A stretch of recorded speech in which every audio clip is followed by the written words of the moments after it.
Welcome back to another episode of the Weekend Wrap Up, of course, the off-season edition, as so we get you through. The previous show was a regular season thing. I don't know if you know that, but this is a new person on our channel, making her preview show debut. It's Taylor Kitchen from the. Okay, why don't you just tell us a little bit about yourself? Yeah, well, my name's Taylor Kitchen. I am from my channel Above the Yellow Line. We talk about NASCAR news focusing on the Cup Series, hopefully expanding in 2022. I also write a little bit for the Podium Finish, and I'm also on Twitter. I do it all a little bit. Of course, that's if you don't know, the Podium Finish is also where Nathan Solomon is from, who appears on this channel pretty frequently. And of course, that's the company that Rob Tiongson has started and with that. So a couple of them are on with this as we get to see throughout there. And a lot of off-season news kind of really coming about here. But the biggest news this week was the big news with RPM now Petty GMS Racing, a number flip as well. Ty Dillon goes from 94 to 42. Eric Jones still in the 43, looking like the 42 is back under the Petty banner. This is a massive story. This was the kind of shocked a lot of people. Yeah, I was shocked. First off, I think, oh, here it is. Well, I have a Petty car right here. First off, just throwback. But I'm excited to have the 42 back in the Petty house, and this was a announcement that shocked me. I mean, we heard it last week, but there wasn't a press conference until Tuesday of this week, and so I was a little nervous. I didn't know what this meant. GMS has a really good truck program. Moving to Cup, they were in Xfinity for a little bit, kind of didn't do too hot, but they're in Cup now. They're trying, and I think their partnership with Petty is going to be really interesting. I'm glad Jones is staying in the 43. That made me really nervous. It really did. But I mean, Ty Dillon, I think he's very deserving of a second chance in the Cup Series. And I think with the equipment or the knowledge that Petty has going with GMS, I think they have a chance to be successful. Absolutely. I mean, it's a team that may not contend right away, but this is probably the best position that RPM has been, or now Petty GMS, that has been in a long time. We know that Andrew Murstein has wanted to sell his stake for years, and then, obviously, and there were also reports that he could be back with another team. I'm not sure which one. I have a couple ideas, but I will not share them.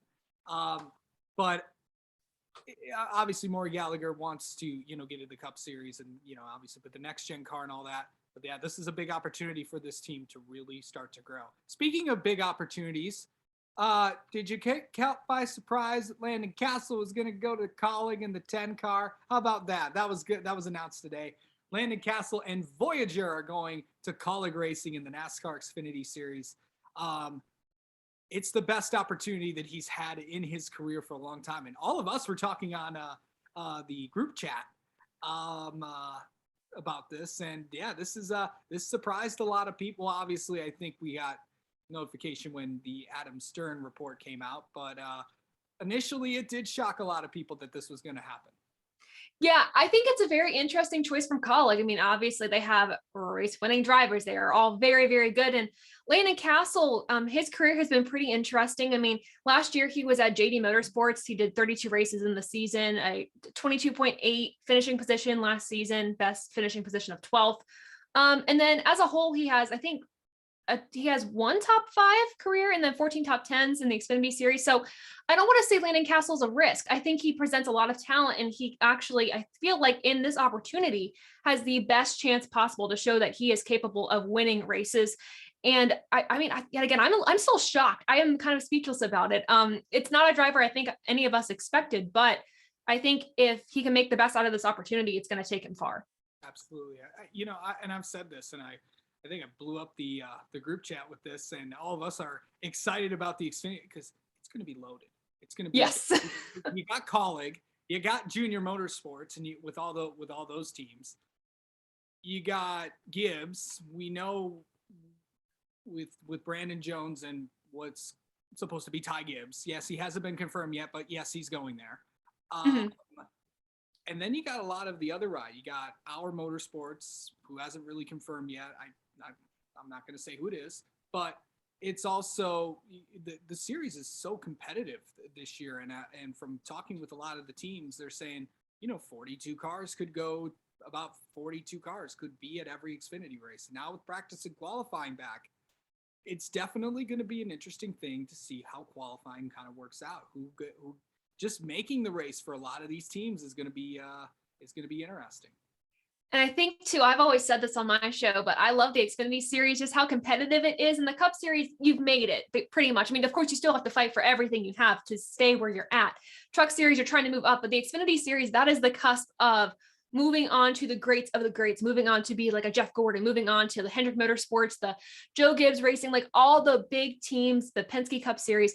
And so these drivers are fighting for something every single week. So they're going to be so competitive. And like you mentioned, this is a competitive year with competitive drivers. I can say that so many times over, but it's really going to be interesting next season with the even Cup Series, Next Gen Car, and seeing how these teams are forming. It's going to be a really exciting year for the Xfinity Series. It is. Speaking of the Xfinity Series, let's just stay there. The big news yesterday, I'm not sure if you saw that. I'm pretty sure you did. But yeah. Josh Williams leaving DGM Racing, going to BJ McLeod, got a chance to, and of course, go on this channel, and you can see an interview with Josh Williams yesterday that we did. Josh has always been a good friend of mine over the years, and always great to talk to. But this is a big opportunity for Josh because everyone questioned maybe the move that was made, or this is another step back. But from talking with Josh and talking with others connected with him, but this is an opportunity for him to go to the Cup Series and race on Sunday in the Next Gen car. So yeah, big opportunity for him. Yeah, I mean, bounce off of that, like you said, big opportunity. Josh seems like a really cool dude. BJ McLeod seems like a really cool dude as well. I think with his experience, I know he was in ARCA. He had 2 wins, 15 top 5s. He did pretty well in ARCA, and then moving to, decently well. We could say like decently well for his 7 seasons, I guess. Not every driver does great. Not every driver does poorly. I mean, he did what he had to do, moving on to this opportunity. As you said, I think this is a pretty decent opportunity. I don't see this as a setback personally. I see this as he's in a ride and he can make the most out of it. I think it'll be a good pairing going into next year. Absolutely. And of course, for his former team, DGM, after talking with them, got a chance to talk with them, they're still working on trying to figure out where drivers are going to go. Hopefully they may have some news next week. And of course, I might be able to break it. So who knows? Oh, yeah. Yeah, it's going to be an interesting thing of there talking with those guys. They may have some news next week. They're trying to work on the details though, but we'll obviously let you know when they do have news. Speaking of the truck series, they have had news yesterday. Actually a couple of days ago. Chris Wright is going to be in a 4th Nice truck. Everyone, and speaking of teams that everybody gets on, Nice Motorsports. I know that they had a pretty good year, obviously with Carson and stuff. But now, 4 full-time trucks, 4 full-time drivers. It's another interesting combination when we look at the truck series. It's now with Chevrolet in the truck series, with GMS going down.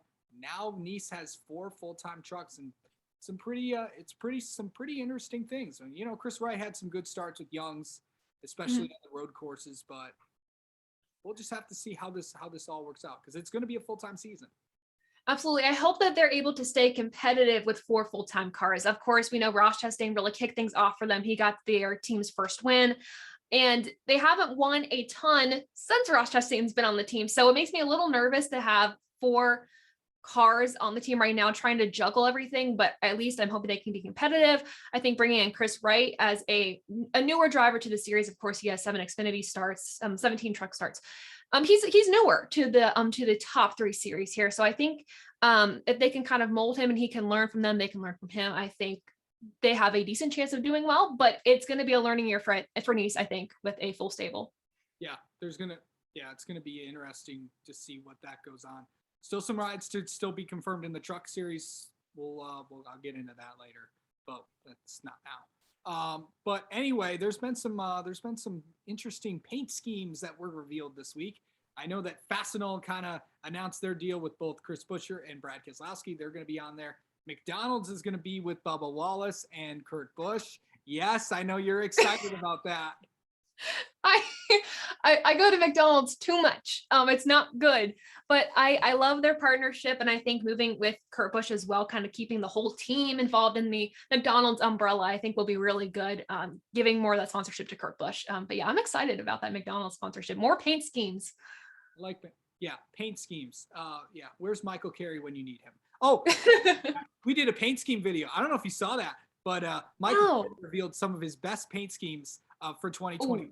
And in a few months, he agreed to come on again to go through all of the paint schemes that you need to watch out for to preview the 2022 season. Of course, he's always, and as I've kind of learned through this, he's connected with a lot of the paint scheme designers as well, as I'm starting to get connected with them. So stay tuned for that. Go watch that video. And then tomorrow, guess who we got tomorrow? We got Jeremy Clements coming on tomorrow. And we got Chris Wright coming on tomorrow to talk about his deal with Nice.